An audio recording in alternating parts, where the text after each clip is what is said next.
Sobrang init ng puts pa na to, pero nakaka-relax naman. Ito na nga po yung part 2 ng mini-vlog natin kahapon. Hi, hello, minasan, konnichiwa. Tara, samahan nyo kami today's mini-vlog. Ginigising ko na nga po tong si Kenshin dahil kakain na po kami ng breakfast. Si uncle yung hapon naman po ay nauna na pong bumaba kasama yung nanay at saka yung tatay niya. Hinilamusan ko nga muna si Kenshin bago kami bumaba. Alas 10 ng umaga ay kailangan na po kasi namin mag-check out. Ang pagkain nga po pala dito sa hotel ay hanggang alas 9 lang. Kailangan ay makababa na po kami ni Kenshin para kumain. Fast forward na nga po ay nakakuha na ako ng pagkain namin ng anak ko. Ito nga yung kinuha kong pagkain namin ni Kenshin, may isda, meatball at saka yakisoba. Pagkatapos po namin kumain ay nagayak na po kami para mag-check out. Tapos na ang isang gabi namin dito sa Toyoko Inn kaya uuwi na po kami ng Nagano. Dito nga ako nakaupo sa likod. Si Kenshin naman ay katabi niya yung lolo niya. Bago daw kami umuwi ng Nagano ay dadaan muna daw kami sa outlet. Pagkatapos po ng ilang minutong biyahe ay nakarating na po kami dito. Habang nire-record ko nga po itong video na to ay grabe po yung init dito sa Toyama. Pagpasok namin dito sa loob, si Kenshin naman ay agad na rin pong naglaro. Titingin na nga rin ako dito ng pwede nating mabili. Napakadami ngang sale kagaya nito nasa 30% off. Gusto ko nga nito kaso nga lang napakadami ko ng sapatos. Yung iba naka-display lang at hindi ko pa ginagamit. Habang naglilibot kami ay nagpunta naman ako dito sa cosmetics. Dito sa outlet, ito yung pinakagustong gusto kong pinupuntahan. Dito ko po kasi binibili yung sunscreen ko at napakamura lang. Dami nga pong sale dito, pati mga makeup. Meron nga din sila ditong Silka Papaya. Dalawang klase ng sabon ang binibenta nilang Silka. Habang busy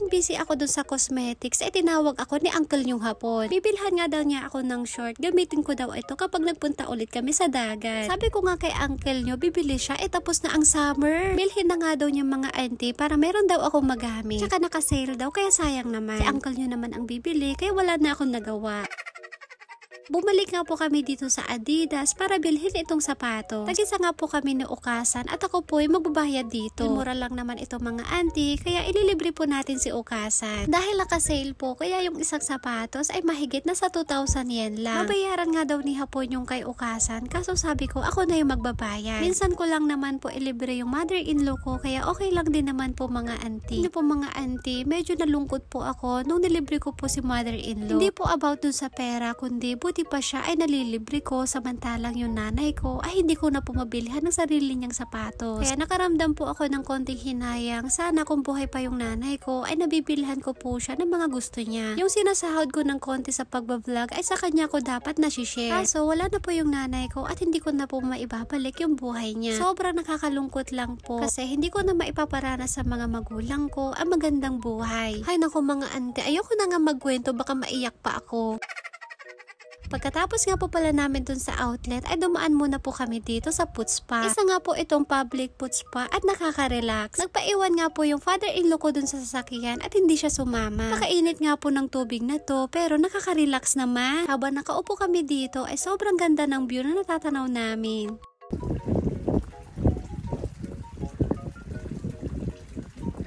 Hindi na nga rin po kami magtatagal dito at uwi na rin po kami kaagad. Bubiyahe po ulit kami ng Nagano ng mahigit na 4 na oras. Kinabukasan po kasi nito ay may pasok po si uncle yung hapon sa trabaho. Habang nasa biyahe nga po kami ay nakatulog ako mga auntie.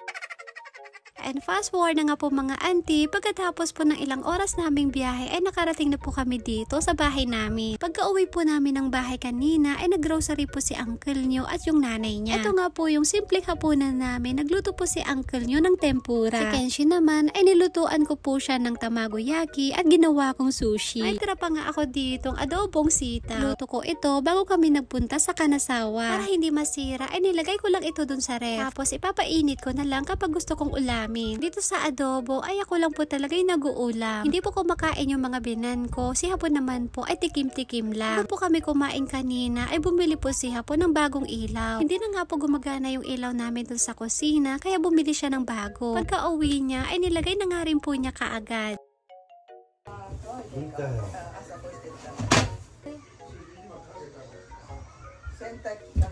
'Diba? Nagkaroon na ulit ng liwanag itong kusina namin. At agad na nga rin pong umupo si Uncle yung hapon para kumain. Minasang itadakimasu. Sobrang nakakapagod po tong araw na to, pero nakaka-enjoy naman. Ramdam ko talaga yung pagmamahal sa amin ng asawa ko sa simpleng bagay na ginagawa niya para sa amin. Kapag day off niya, ay pinapasyal niya po kami palagi. Kapag day off po niya, ay hindi po talaga siya nagpapahinga o kaya naman natutulog lang. Binibigay niya sa amin yung oras niya kapag yasumi niya. Daddy, arigato ne. So yun lang po, at dito na po natatapos ang aming mini vlog. Maraming salamat po. Thank you for watching. Sayonara and... Bye bye. Thank you for watching. うるさい。